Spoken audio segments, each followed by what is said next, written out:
y a du sport aussi, beaucoup de sport ce week-end, du tennis bien sûr, du foot, du basket, on en parle juste après l'essentiel de l'actu. C'est avec Steven Goyer, à tout de suite.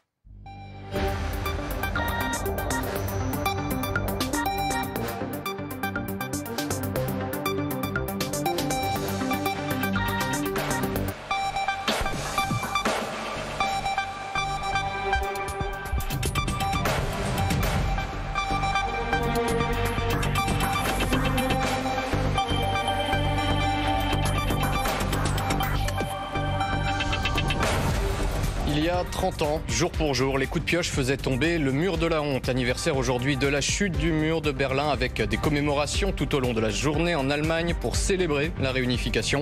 Angela Merkel doit prendre la parole lors d'une cérémonie en fin de matinée. Un nouveau visage à l'opposition à Jair Bolsonaro. Analyse sur France Info de Gaspard Estrada, directeur exécutif de l'Observatoire politique de l'Amérique latine et des Caraïbes de Sciences Po après la libération de Lula. L'ancien président brésilien accueilli à sa sortie de prison par une marée rouge de militants. À 74 ans, il se dit prêt à lutter pour améliorer la vie du peuple brésilien. La CGT cheminot rejoint l'idée d'une grève reconductible à partir du 5 décembre, annonce hier du syndicat pour peser dans le bras de fer mené avec le gouvernement contre la réforme des retraites. Mouvement suivi aussi par les 3 principales organisations de la RATP. Il s'immole en pleine rue pour des raisons politiques. Un étudiant de l'Université Lyon 2 actuellement entre la vie et la mort après avoir tenté de mettre fin à ses jours devant le bâtiment du Crous. Dans un message posté sur Facebook, il évoque ses problèmes financiers et accuse les anciens présidents Macron, Hollande, Sarkozy et l'Union européenne de l'avoir tué.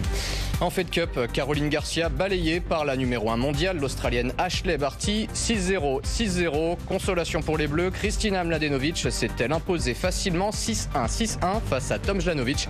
Un partout entre les deux équipes en attendant les matchs de la nuit prochaine. France Info. Et tout est plus clair. Merci Steven et la Fed Cup, on en reparle tout de suite, c'est la chronique des sports.